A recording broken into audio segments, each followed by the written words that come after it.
बातमीपत्रामध्ये आता पाहणार आहोत 25 मिनिटात 50 बातम्या अतिशय वेगवान स्वरूपात सुरुवात करूयात। पंतप्रधान नरेंद्र मोदी मुंबई दौऱ्यावर येणार आहेत। आरबीआय ॲट 90 या कार्यक्रमाचं उद्घाटन मोदींच्या हस्ते होणार आहे। सकाळी 11 वाजता हा कार्यक्रम सुरू होणार आहे आणि या दौऱ्यादरम्यान ते भाजपच्या काही नेत्यांशी चर्चा करतात का हे पाहावं लागेल। धाराशिव आणि नाशिकचा तिढा सुटल्याची सूत्रांची माहिती आहे। या दोन्ही जागा अजित पवार गट लढणार असल्याचं देखील सूत्रांकडून कळतंय। याबाबत आज सकाळी पत्रकार परिषद घेण्यात येणार असल्याची माहिती आहे आणि याच पत्रकार परिषदेत उमेदवारांची घोषणा देखील होऊ शकते। शिरूर लोकसभा मतदारसंघाच्या नियोजनासाठी आज महायुतीची समन्वय बैठक होणार आहे। चंद्रकांत पाटील आणि उदय सामंत यांच्या उपस्थितीमध्ये महायुतीची समन्वय बैठक होणार असून या बैठकीला शिरूर मतदारसंघातील महायुतीचे सर्व आमदार, नेते आणि पदाधिकारी उपस्थित राहतील। राज्यात महायुतीमध्ये 2 ते 3 जागांचा तिढा असल्याचं वक्तव्य अनिल पाटील यांनी केलंय। नाशिक लोकसभा मतदारसंघात 3 राष्ट्रवादीचे आणि 3 भाजपचे आमदार आहेत। या ठिकाणी ओबीसींचा चेहरा दिला पाहिजे अशी मागणी देखील यावेळी त्यांनी केली। दरम्यान नंदुरबारमधील हिना गावित यांच्या उमेदवारीवरून देखील त्यांनी निशाणा साधला। ऐन लोकसभा निवडणुकीच्या काळात महायुतीमध्ये सहभागी होण्याचं निमंत्रण भाजप नेत्यांकडून आल्यामुळे उत्साह संचारलेल्या महाराष्ट्र नवनिर्माण सेनेनं गुढीपाडव्याच्या मेळाव्यासाठी जोरदार तयारी सुरू केली आहे। या मेळाव्यासाठी मनसेकडून मैदानाची पाहणी करण्यात येणार आहे। अजित पवार गटाकडून महादेव जानकरांना रणमैदानात उतरवण्यात आलेला आहे। परभणी लोकसभा मतदारसंघात जालन्यातील 2 विधानसभा मतदारसंघाचा देखील समावेश आहे। महादेव जानकर आज उमेदवारी अर्ज दाखल करणार आहेत। यावेळी शिंदे, फडणवीस आणि अजित पवार देखील उपस्थित राहणार असून महायुतीकडून जोरदार शक्ती प्रदर्शन करण्यात येणार आहे। शरद पवार उद्या वर्ध्याच्या दौऱ्यावर असणार आहेत। उद्या राष्ट्रवादीचे उमेदवार अमर काळे यांचा उमेदवारी अर्ज दाखल करण्यासाठी शरद पवार वर्धा इथे येणार आहेत आणि माजी गृहमंत्री अनिल देशमुख यांनी याबाबत माहिती दिली आहे। माजी काँग्रेस आमदार अमर काळे शरद पवार यांच्या तुतारी पक्ष चिन्हावर निवडणुकीच्या रिंगणात उतरले। नांदेडमध्ये काँग्रेसकडून नाना पटोले यांना कमकुवत उमेदवार दिला। अशोक चव्हाण आणि नाना पटोले यांची ही मिलीभगत असल्याचा आरोप प्रकाश आंबेडकरांनी केला होता। त्याला अशोक चव्हाण यांनी प्रत्युत्तर दिलंय। हा काँग्रेसचा प्रश्न असून प्रकाश आंबेडकरांना नाना पटोलेंनी वस्तुस्थिती काय आहे ते स्पष्ट करावी असं सांगत काँग्रेसला टोला लगावलाय। वंचितचा स्वबळावर लढण्याचा निर्णय योग्य आहे असं विधान रामदास आठवले यांनी केलंय। महाविकास आघाडीनं प्रकाश आंबेडकरांच्या मागण्यांवर दुर्लक्ष केलं आणि त्यामुळे स्वबळावर लढण्याचा निर्णय घ्यावा लागला असं म्हणत रामदास आठवले यांनी महाविकास आघाडीवर टीका केली आहे। शिवसेनेचे शिंदे गटातील आमदार चंद्रकांत पाटलांनी रक्षा खडसेंना चांगलंच खडसावलेलं आहे। आमचं आणि तुमचं जमत असतं तर कार्यकर्ते कशाला नाराज असते असं विधान आमदार चंद्रकांत पाटील यांनी केलंय। त्याचबरोबर मतदारसंघात 1 रुपयाचं कामही रक्षा खडसेंकडून करण्यात आलेलं नाही।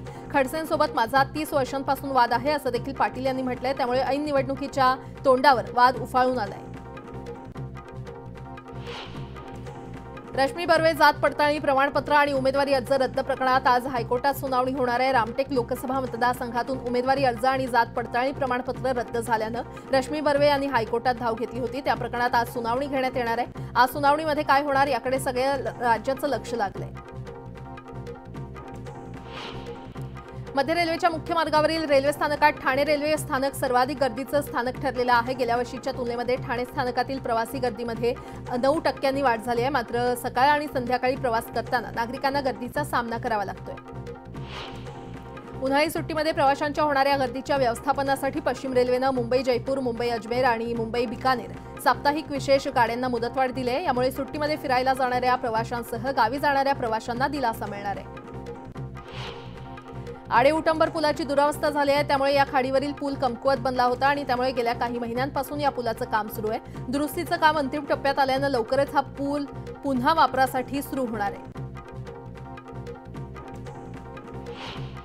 व्यापाऱ्यांना वर्षभराचा हिशोब करण्यासाठी मार्च एंडच्या पार्श्वभूमीवर आजपासून लासलगाव, मनमाडसह नाशिक जिल्ह्यातील बहुतांश बाजार समित्या 4 दिवस बंद राहणार आहेत आणि त्यामुळे शेतकऱ्यांची मोठ्या प्रमाणात गैरसोय होणार आहे। ऐन परीक्षेच्या काळात महावितरणाच्या भोंगळ कारभाराचा फटका विद्यार्थी आणि नागरिकांना बसतोय। अंबरनाथ, बदलापूर या दोन्ही शहराचा सलग दुसऱ्या दिवशी 10 तास वीज पुरवठा खंडित झाला होता आणि त्यामुळे संतप्त झालेल्या नागरिकांनी महावितरणाच्या कारभारावर संताप व्यक्त केलाय। नाशिक कळवण तालुक्यातील सप्तशृंग गडावरचा चैत्रोत्सव हा भाविकांसाठी पर्वणी असतो। चैत्रोत्सवात गडावर होणारी भाविकांची गर्दी पाहता राज्य परिवहन महामंडळाच्या वतीनं आजपासून ई बस सेवा सुरू करण्याचा निर्णय घेतलाय। राज्य वीज नियामक आयोगानं गेल्या वर्षी दिलेल्या आदेशानुसार महावितरणाच्या वीज बिलात सरासरी 7.5% वाढ होणार असून स्थिर आकारातही 10% दरवाढीचा बोजा सहन करावा लागणार आहे आणि त्यामुळे उन्हाचा तडाखा वाढत असताना महावितरणाच्या वीज ग्राहकांना आजपासून वीज दरवाढीचा शॉक बसणार आहे। परिणामी वीज बिलात किमान 50 रुपयांची वाढ होणार आहे।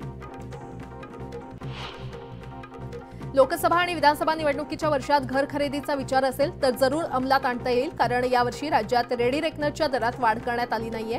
या संदर्भातील परिपत्रक जारी करण्यात आलेलं आहे। सलग दुसऱ्या वर्षी हे दर जैसे थे आहेत।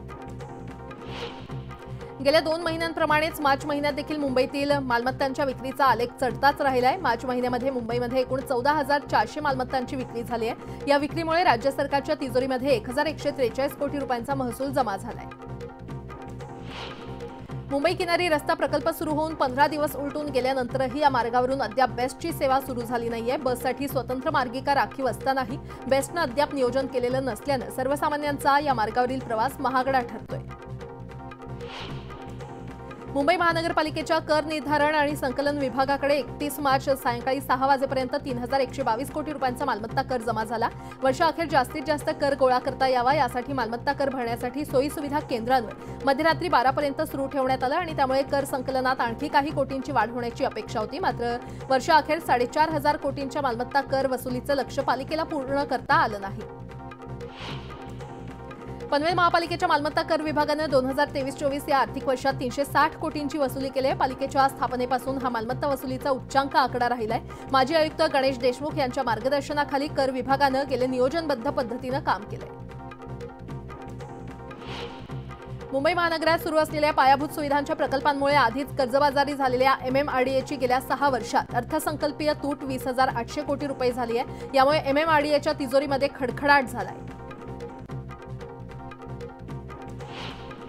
राज्य परिवहन महामंडळाच्या मोबाईल तिकिटांना प्रवाशांनी पसंती दर्शवलेली आहे। गेल्या वर्षीच्या तुलनेमध्ये यंदा 300% तिकीट खरेदी वाढली आहे। तर या ॲपच्या संदर्भात आलेल्या तक्रारी सोडवण्याचं काम देखील महामंडळाकडून तातडीनं करण्यात येत आहे। संभाजीनगर जिल्ह्यातील पैठण तालुक्यातील बिडकीन येथे एका 30 वर्षीय तरुणाचा उष्माघातानं मृत्यू झालाय। रस्त्यावरून जात असताना अचानक चक्कर येऊन कोसळला आणि त्याच्या तोंडातून फेस आला। त्याला तातडीनं रुग्णालयामध्ये दाखल केलं, मात्र त्याला डॉक्टरांनी मृत घोषित केलं। त्याचा मृत्यू उष्माघातानं झाल्याची माहिती त्याच्या नातेवाईकांनी दिली आहे। विदर्भातील काही ठिकाणी पुढील 3 दिवस उष्णतेची लाट येण्याचा इशारा हवामान खात्यानं व्यक्त केलेला आहे। त्याचबरोबर मराठवाड्यामध्ये रात्री उकाडा वाढण्याची शक्यता आहे। हवामान खात्यानं दिलेल्या माहितीनुसार मध्य भारतात कोरडं वातावरण निर्माण झालेलं आहे आणि पुढील 4 ते 5 दिवस हे वातावरण कोरडं राहण्याचा अंदाज आहे। वाढत्या तापमानाचा फटका विदर्भासह राज्याच्या वेगवेगळ्या भागाला बसत असून उष्माघातामुळे यंदा मार्च महिन्यातच सुमारे 33 जणांना रुग्णालयामध्ये दाखल करण्यात आलंय। आरोग्य विभागानं उष्माघाताची दखल घेऊन काळजी घेण्याबाबतचा कृती आराखडा तयार केला असून याबाबतची माहिती राज्यातील विविध महापालिकांसह विविध यंत्रणांना पाठवलेली आहे। देहर्जे नदीवरील पूल धोकादायक बनल्यानं मनोरवाडा मार्गावरील अवजड वाहतूक रोखण्यात आली आहे। वाहन चालकांना पर्यायी मार्गाचा वापर करण्याचं आवाहन करण्यात आलंय। दुर्घटना टाळण्यासाठी हा निर्णय घेण्यात आलाय आणि त्यामुळे अवजड वाहनांची मुंबई अहमदाबाद मार्गावरून वाहतूक सुरू आहे। सांगलीतील मांजर्डे येथे ड्रग्जचा कच्चा माल जप्त करण्यात आलेला आहे। सांगलीच्या LCB आणि तासगाव पोलिसांनी ही कारवाई केली आहे। हे केमिकल कवठे महाकाळ तालुक्यातील इरळी येथील ड्रग्ज कारवाईशी संबंधित असल्याची माहिती पोलिसांनी दिली आहे। बोदवड नगरपंचायतीच्या वतीनं थकीत कर वसूल करण्यासाठी धडक मोहीम राबवली, मात्र त्याला प्रतिसाद न मिळाल्यानं आता प्रत्येक चौकात नगरपंचायतीकडून थकबाकीदारांच्या नावाचे बॅनर लावण्यात आलेले आहेत आणि या बॅनरवर थकीत किंमत आणि थकबाकीदारांची नावं आहेत। महिनाभरापूर्वी 3 चोरट्यांनी जवळपास 20 लाखांचे दागिने लंपास केले होते। या प्रकरणी पोलिसांनी महिनाभरात 5 जिल्ह्यांमध्ये तपास करून 3 आरोपींना बेड्या ठोकलेल्या आहेत। त्यांच्याकडून पोलिसांनी जवळपास 42 लाखांचे दागिने हस्तगत केलेत। त्यासह 40,000ची रोख रक्कम आणि कार मोबाईल देखील जप्त केलेत। उल्हासनगरमध्ये पूर्व वैमनस्यातून तरुणावर चाकूने हल्ला करण्यात आलाय। या हल्ल्यामध्ये तरुण गंभीर जखमी झालाय, त्याच्यावर उपचार सुरू आहेत। तर या प्रकरणी विठ्ठलवाडी पोलीस ठाण्यात गुन्हा दाखल करण्यात आला असून फरार आरोपीचा पोलिसांकडून शोध सुरू आहे। लहान मुलावर केमिकलयुक्त फुगा मारल्यानं तो गंभीर जखमी झाला होता। त्याच पार्श्वभूमीवर लहान मुलांकडे केमिकल कुठून आलं याचं सत्य पोलिसांनी समोर आणलंय। मुलांच्या खिशात पोलिसांना जीन्स वॉश कलर करण्यासाठी वापरण्यात येणारा खडा सापडला। तो खडा पसरल्यानं जखम झाल्याची माहिती पोलिसांनी दिली आहे। मुंबई नाशिक महामार्गावर शहापूर जवळील चेरपोली येथे एकाच वेळी 2 वाहनांचा अपघात झाला। भाजीपाल्याने भरलेला ट्रक पलटी झाला, मात्र सुदैवाने त्यामध्ये कोणतीही जीवितहानी झाली नाही। मात्र त्याच मार्गावर थोड्याच वेळात एका ट्रकने एका वृद्ध व्यक्तीला धडक दिली, त्यात त्या वृद्धाचा उपचारादरम्यान मृत्यू झालाय। पुण्यामध्ये मध्यरात्रीच्या सुमारास टेम्पो आणि कारला भीषण आग लागली। या आगीचं कारण अद्यापही अस्पष्ट आहे। अग्निशमन दलाकडून आगीवर नियंत्रण मिळवण्यात यश आलं असून सुदैवाने कोणतीही जीवितहानी झाली नाही। सटाणा शहरातील वृंदावन या मुख्य बाजारपेठेतील कापड आणि परफ्यूमसह इतर काही दुकानांना भीषण आग लागल्याची घटना घडली आहे। या भीषण आगीमध्ये दुकानं जळून खाक झाली आहेत। यात व्यापाऱ्यांचं लाखोंचं नुकसान झालंय। अमरावतीच्या बिझीलँड सेंटरमधील साईनाथ मार्केटमध्ये मध्यरात्री भीषण आग लागली। या आगीमध्ये लाखोंचं नुकसान झालंय। आगीवर नियंत्रण मिळवण्यासाठी अग्निशमन दलाच्या 4 गाड्या घटनास्थळी दाखल झाल्या होत्या। आगीवर नियंत्रण मिळवण्यात 2 तासांनी यश आलं, तर ही आग शॉर्ट सर्किटमुळे लागली असल्याचा प्राथमिक अंदाज आहे। मनोरवाडा भिवंडी मार्गावर बर्निंग ट्रकचा थरार पाहायला मिळाला। गहू वाहतूक करणाऱ्या ट्रकला भीषण आग लागली। या आगीमध्ये गहू आणि ट्रक जळून खाक झाले, मात्र सुदैवाने यामध्ये जीवितहानी झाली नाही। गोंदिया जिल्ह्यातील बनगाव प्रादेशिक पाणीपुरवठा योजनेतून 48 गावांना पाणीपुरवठा करणारी योजना मागील 5 दिवसांपासून बंद आहे आणि त्यामुळे पिण्याच्या पाण्यासाठी देखील नागरिकांना पायपीट करावी लागते।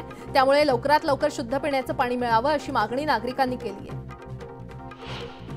रत्नागिरी जिल्ह्यातील शिमगोत्सव समाप्तीकडे झुकला असून अंतिम टप्प्यात गावागावात उत्साह शिगेला पोहोचलाय। देवी देवतांच्या पालख्या पारंपरिक पद्धतीने नाचवत शिंपणे काढण्यात आलं आणि यावेळी तरुणाईनं पालख्या नाचवण्याचा मनमुराद आनंद लुटला। गेल्या रविवारी बाल्टिमोरमध्ये पडलेल्या फ्रान्सिस स्कॉट या ब्रिजवरून स्टील आणि कॉन्क्रीट काढण्याचं काम सुरू आहे। क्रेनच्या सहाय्याने पुलाचे भाग उचलले जात आहेत, काही ठिकाणी कापून वेगळे केले जात आहेत, तर डायव्हर्स देखील पाण्यामध्ये जाऊन शोध कार्य करत आहेत। गेल्या वर्षीच्या उत्तरार्धापासून दक्षिण आफ्रिकेच्या मोठ्या भागात असलेल्या दुष्काळामुळे उपासमारीची भीती निर्माण झालेली आहे। झिम्बाब्वेच्या ग्रामीण भागातील तब्बल 27 लाख लोकांना याची झळ बसली आहे। झिम्बाब्वे शेजारील झांबिया आणि मालावीमध्ये देखील दुष्काळामुळे राष्ट्रीय आपत्ती घोषित करण्यात आली आहे। झिम्बाब्वेमध्ये देखील अशीच परिस्थिती ओढावू शकते। जगभरात काल ईस्टर संडे साजरा करण्यात आला। पाकिस्तानच्या ख्रिश्चन नागरिकांनी ईस्टर संडेच्या माससाठी उपस्थिती लावली। आर लेडी ऑफ फातिमा चर्चमध्ये प्रार्थना करण्यात आली। फाल्कन 9 रॉकेटद्वारे केप कॅनवेरल इथून 23 स्टारलिंक उपग्रह लॉन्च करण्यात आले। पहिल्या टप्प्यातील हे 18वे उड्डाण असल्याची माहिती स्पेसएक्सनं दिली आहे। स्पेसएक्स कॅलिफोर्नियामधून आणखी 22 स्टारलिंक उपग्रह प्रक्षेपित करण्याच्या तयारीत आहे।